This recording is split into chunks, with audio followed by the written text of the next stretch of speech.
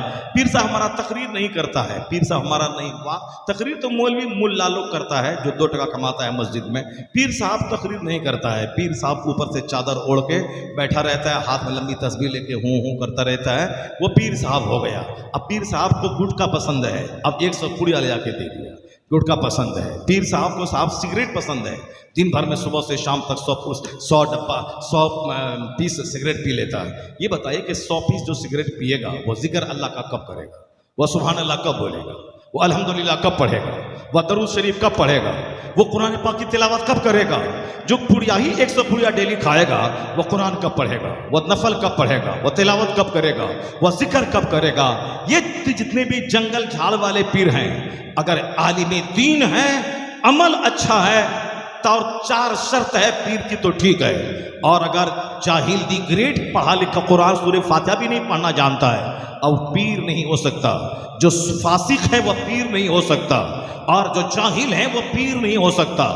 اس طرح سے بہت سارا پنڈت بھی ہے جو ہزاروں کو بیوقوف بناتا ہے، آشارام جیسا. ان کے بھی لاکھوں سینکڑوں مرید شہیدہ مرید ہو جاتے ہیں ان کے بھی، اور ان کے بھی 400 خانقاہ آشرم ان کے پاس موجود ہیں. اب جہاں جا گیا کیا، مگر پھر وہی نفس کو کنٹرول میں نہیں رکھا تو پھر لچوا بنا اور جیل میں سڑ رہا ہے. 400 آشرم بچا ہوا ہے. اسی طرح کے لچے ہمارے یہاں بھی گھوم رہے ہیں، جو عورتوں کے پیچھے، جو مردوں کے پیچھے اغلام بازی کرتے ہوئے، عورتوں سے مریدنی سے زنا کرتے ہوئے پکڑے جاتے ہیں. جو شریعت کا نہیں ہوگا، نماز کا نہیں ہوگا، حج و زکوٰۃ کا نہیں ہوگا، جو زیادہ سگریٹ پیے گا، گٹکا کھائے گا، ضرور چلبلا ہوگا، من چلا ہوگا.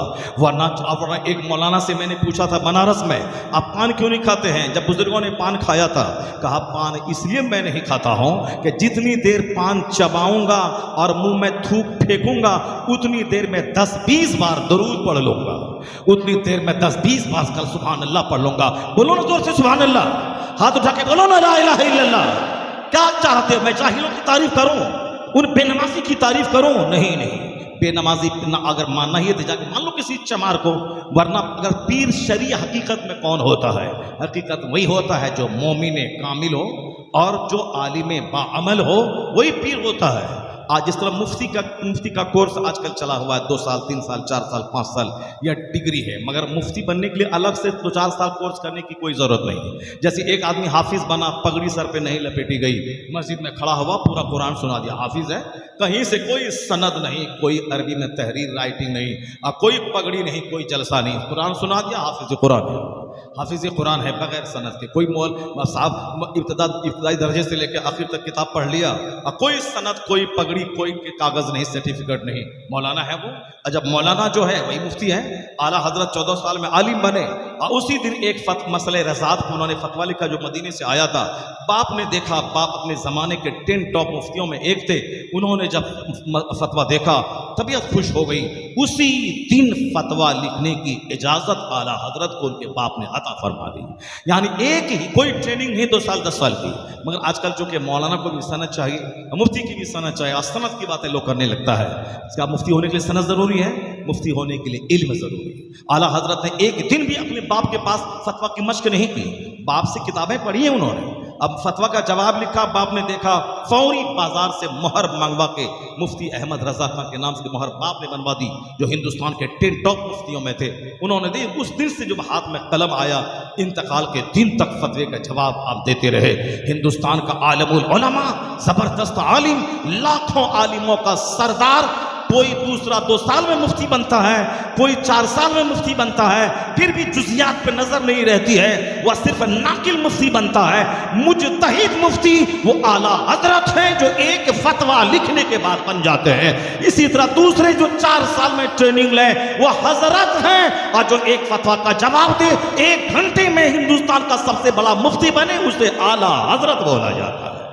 وہ اعلیٰ حضرت ہے جو ایک فتوے کا جواب دیا، اور اتنے بڑے مفتی کے پھر دنیا کا کوئی دوسرا مفتی ان سے آنکھ نہیں لڑا سکا، جن کی تحقیق بالکل آخر لاسٹ فائنل اسپیچ بن گئی۔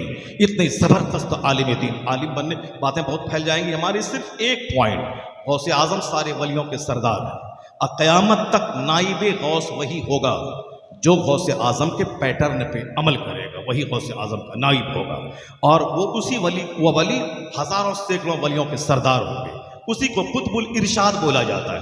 اعلیٰ حضرت بہت بڑے عالم تھے، یہ سب کو معلوم ہے، مگر قطب الارشاد بھی تھے، نائب غوث بھی تھے۔ یہ بہت سارے لوگ نہیں مانتے، تسلیم نہیں کرتے ہیں۔ اب تسلیم نہیں کرنے میں ان کے حسد کا دخل ہوتا ہے، جلن کا دخل ہوتا ہے۔ ہمارا باپ دادا کا ڈھیر مزار پڑا ہوا ہے، لاکھوں کروڑوں لوگ نہیں آ رہے ہیں، اور وہاں 40 سے 50 لاکھ لوگ ہر سال عرس میں جاتے ہیں، سالانہ کروڑوں کی حاضری، اور دنیا کے سارے مولانا احمد رضا خان کے پیروکار ہزاروں مسجدوں میں مصطفیٰ جان رحمت اللہ کو سلام۔ میرا دادا کے قبر پہ 5 آدمی گنتی کا آتا ہے، اور وہاں تھوک کا تھوک لاکھوں آدمی ایک محفل میں مرید ہو رہا ہے۔ اسی جلن میں وہ بولتا ہے مولانا احمد رضا خان، وہ مولانا تھے، عالم تھے، پیر نہیں تھے، اور بزرگ نہیں تھے۔ یہ حسد میں جلن میں لوگ بولتے ہیں۔ جیسے ہم لوگ، ہمارے مدرسے کے بہت سارے ٹیچر ہوتے ہیں، اگر ہم لوگ کچھ کتاب لکھتے ہیں 2 4 5، اگر بولتے ہیں میں نے کتاب لکھی تو پورے علاقے میں چرچا میرا ہو جائے گا، بہت بڑا مولانا ہے، کتاب لکھتا ہے، بڑا اچھا رائٹر ہے یہ صاحب۔ دوسرا ہمارا مولوی جس کو پچتا نہیں ہے کہ لوگ میری تعریف کریں، وہ کیا بولتا ہے؟ نہیں، وہ دم نہیں ہے جو علامہ ارشد القادری کی تحریر میں دم تھا۔ بدتمیز کہیں گا، یہ بولا کب ہے کہ ہم علامہ سے بہتر ہیں؟ یہ بولا کہ ہم علامہ سے بہتر ہیں؟ ایک بار ہم تقریر کرنے بمبئی میں گئے، کہا کہ نہیں، قمر الزمان خان اعظمی کی تقریر وہ تقریر ہوتی ہے، عبید اللہ خان اعظمی کی تقریر ہوتی ہے۔ ارے بدتمیز، میں نے بولا کب کہ میں صاحب قمر الزمان خان اعظمی سے سپیریئر مقرر ہوں؟ وہ لوگ تو ہمارے لیے آئیڈیل ہیں، وہ لوگ تو ہماری عمر 50 ہے، ان کی عمر 90 سال ہو رہی ہے، وہ ہمارے 40 سال کے بڑے لوگ ہیں۔ اور پھر کوئی اگر میں بولوں کہ میں ان سے اچھا بولتا ہوں، تب نہ تم کوئی دلیل دو کہ نہیں صاحب اس میں یہ کوالٹی ہے، آپ میں یہ کوالٹی ہے۔ جب میں بولتا ہی نہیں کہ کوئی کمپیریزن، کوئی مقابلہ ہی نہیں ہے، پھر کیوں وہ حسد ہے دل کا؟ چونکہ 10 آدمی پوچھ رہے ہیں، 10 آدمی بلا رہے ہیں، 10 آدمی ان کا بات سن رہے ہیں، 1000 2000 آدمی سن رہے ہیں، تو یہ ان کو متلی ہوتی ہے، اچھا نہیں لگتا ہے۔ تو اس کو کیسے بولے گا کہ آپ کا نام کیوں ہو رہا ہے، کیوں چرچا ہو رہا ہے، کیوں پروگرام ہو رہا ہے، کیوں پوسٹر میں نام چھپ رہا ہے؟ تو اسی لیے اس بات کو جو متلی ہے، اس متلی کو نکالنے کے لیے اب بڑے کا نام لیتے ہیں کہ کہاں قمر الزمان خان اعظمی، کہاں نظامی میاں، کہاں ابوالوفا فصیح غازی پوری، کہاں فلاں محدث اعظم ہند، اور کہاں وہ متلی کو نکالنے کے لیے وہ ہوتا ہے۔ ورنہ مدرسے میں 10 مدرس ہیں، کوئی فارسی کی پہلی پڑھاتا ہے، کوئی قافیہ پڑھاتا ہے، کوئی صاحب شرح وقایہ پڑھاتا ہے، کوئی ملا حسن پڑھاتا ہے، کوئی قاضی خان پڑھاتا ہے، کوئی حمداللہ پڑھاتا ہے، کوئی بخاری پڑھاتا ہے۔ سب الگ الگ ہیں، سب کے پاس الگ الگ علم ہیں، کوئی منطق کے ماہر ہیں، کوئی صرف کے ماہر ہیں، کوئی عربی ادب کے ماہر ہیں، کوئی صاحب گرامر کے قواعد کے ماہر ہیں، کوئی علم جعفر نہیں جانتا ہے، کوئی علم جعفر جانتا ہے، کوئی تفسیر نہیں جانتا ہے، کوئی جانتا ہے، کوئی علم منطق فلسفہ جانتا ہے، کوئی نہیں جانتا ہے۔ سب کے پاس الگ الگ، کوئی عربی ادب کا ماہر ہے، کوئی نحو کا ماہر ہے، سب کے پاس الگ الگ کوالٹی ہے۔ اگر کسی کے پاس کوئی کوالٹی نہیں بھی ہو، ایک مومن ہونے کے ناطے ان کی عزت کرنا چاہیے، سلام میں پہل کرنا چاہیے، اور مومن ہونے کے ناطے ان پر بے عزتی کے جملے اگر کوئی بول رہا ہے تو اس کی صفائی دینی چاہیے۔ مومن کے عیب پر کوئی پردہ ڈال دے گا تو اللہ قیامت کے دن اس کے عیب پر پردہ ڈالے گا۔ مومن پہ بے عزتی ہو رہی، اس کی بے عزتی کے لیے کوئی ڈھال بنے گا، اللہ تعالیٰ اس کے چہرے کو جہنم کی آگ سے قیامت کے دن پھیر دے گا، جنت میں جگہ عطا فرمائے گا۔ اب سلام میں نیکی ملتی ہے، کرنے کی سلام کرنے والے کو 90 نیکی، جواب دینے والے کو 10 ملتا ہے۔ اب کوئی سلام کرنے میں پہل کرنا چاہیے تو ڈھیر نیکی ہم کو مل جائے۔ یعنی اپنی نیکی پہ نظر رکھنی چاہیے، نہ کہ دوسروں کے عیب پہ نظر رکھنی چاہیے۔ اب ذرا غور سے سنیے، سرکار اعلیٰ حضرت فاضل بریلوی سے جس کو چڑ ہے کہ وہ صاحب ولی نہیں تھے، بس 2-3 باتیں میں کہتا ہوں، غور سے سن لیں۔ غوث اعظم ولیوں کے سردار کا نام ہے، قیامت تک کوئی ولی نہیں بنے گا جب تک کہ غوث اعظم کی مہر اس پہ نہ لگ جائے۔ یہ ولایت کی دنیا کی بات ہے، اور غوث اعظم کا نائب وہ ہوگا جس میں غوث اعظم کی کوالٹی موجود ہو۔ غوث اعظم اپنے زمانے کے زبردست عالم دین تھے، یعنی اتنے بڑے عالم کہ 100 مولوی مل کے آیا تھا غوث اعظم کا ٹیسٹ لینے کے لیے کہ غوث اعظم کی عزت ہو رہی، بادشاہ عزت دے رہا، سارا سماج عزت دے رہا، دور دراز سے چل کے لوگ ان کے پاس پڑھنے آ رہے ہیں، اس لیے غوث اعظم کی عزت ہٹانے کے لیے 100 مولوی 100 سوال بنایا اور غوث پاک کی محفل میں آ گیا۔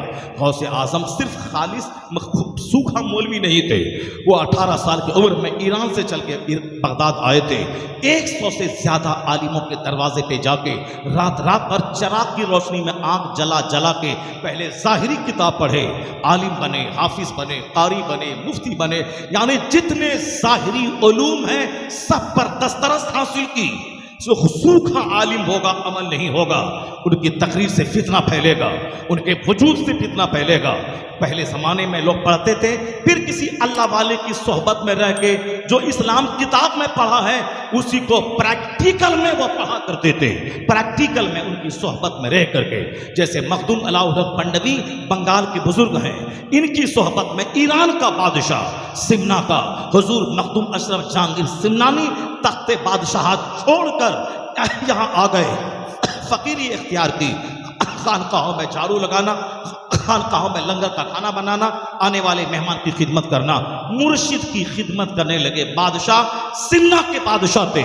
ایک کرسی کی خاطر آدمی ایمان بیچ ڈالتا ہے اور جنت کی خاطر ساری بادشاہت کو چھوڑنے والا مخدوم بنگال کو فخر حاصل ہے کہ بادشاہت ایک کرسی کی خاطر ایمان آج قدم قدم پہ لوگ بیچ دیتے ہیں، اب بادشاہت کو ٹھوکر مار دی ایمان بچانے کے لیے، تصوف حاصل کا علم حاصل کرنے کے لیے چلے آئے اس فقیر کی زمین کے بنگال، یہاں رہ کے کندن بنے، پھر انہیں آدمی بنا کے بھیجا، جاؤ فیض آباد علاقے میں، وہاں گئے، پنڈتوں سے مناظرہ کیا، ان کا سارا غرور توڑا، اسلام کی حقانیت کو چمکایا، پورے علاقے میں جہاں گھنٹے بجتے تھے آج چلے جائیں چوراہے پہ اونچی جگہ کھڑا رہیں، اذان کے وقت میں سینکڑوں مسجدوں سے اذان کی آواز آتی ہے، یا اسی فقیر کی خدمت کا نتیجہ ہے کہ کفرستان اسلامستان میں تبدیل ہو گیا ہے۔ ان کا ٹرینر آپ ہی کے بنگال کا ہے، ان کو کندن بنانے والا، ان کو ڈھال کر کے ولی کامل بنانے والا اسی مالدہ کی سرزمین کے شیخ بنگالہ علاؤالحق پنڈوی رحمۃ اللہ علیہ۔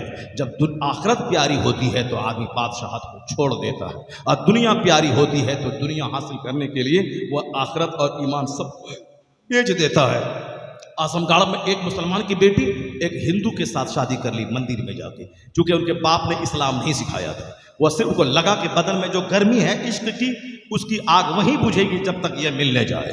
وہ بھول گئی کہ ہم ایمان اگر بچانے کے لیے ساری زندگی کنواری رہنی پڑے، میں کنواری رہ جاؤں گی مگر ایمان کا سودا نہیں کروں گی۔ یہ زبردست بات وہ بولتا ہے جن کے پیچھے ماں باپ کی محنت اور پریکٹس اور مشق ہوتی ہے۔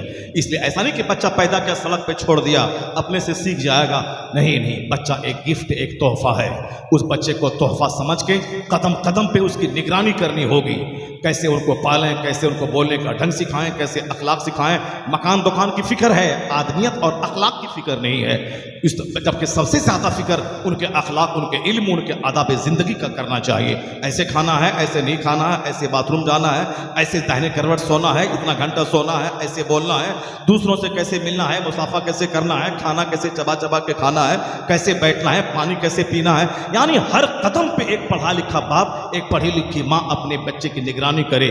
یہ ہوا ماں باپ ہونے کا حق ادا کرنا۔ زمین دے دیا 10 بیگھہ چھوڑ کے وہ شرابی 10 بیگھہ زمین بیچ کے مر جائے گا۔ فینسی مارکیٹ ہے خضر پور میں، ان کا بچہ کہیں شراب پی کے یہاں پلٹا رہتا ہے، وہاں لپٹا رہتا ہے۔ غوث اعظم کے پاس 100 مولوی آ گئے، 100 سوال لے کر۔ غوث اعظم نے عالم بننے کے بعد جنگل میں جا کے 25 سال تک دریاؤں صحراؤں میں جا کے غوث اعظم نے گری پڑی سبزی درخت کے پتوں کو کھا کر کے آپ نے معرفت کا نور حاصل کیا، سینہ روشن ہو گیا۔ روشن ضمیر، آنکھ بند کریں، آنے والے دل کے سارے حالات جان جائیں۔ تو روشن ضمیر بننے کے لیے پہلے اپنے آپ کو مٹانا پڑتا ہے۔ 40 دن تک بھوکا رہے، گری پڑی سبزی کھا لیا، درخت کے پتے کو کھا لیا، اور صاحب اس کے 25 سال تک مجنوں بن کے رہے اللہ کی یاد میں۔ پھر جب وہاں سے بغداد میں آئے، مدرسے کو زندگی دے دی، دنیا بھر کے لوگ آگے پڑھنے کے لیے، تو سب سے بڑا مدرس بن کے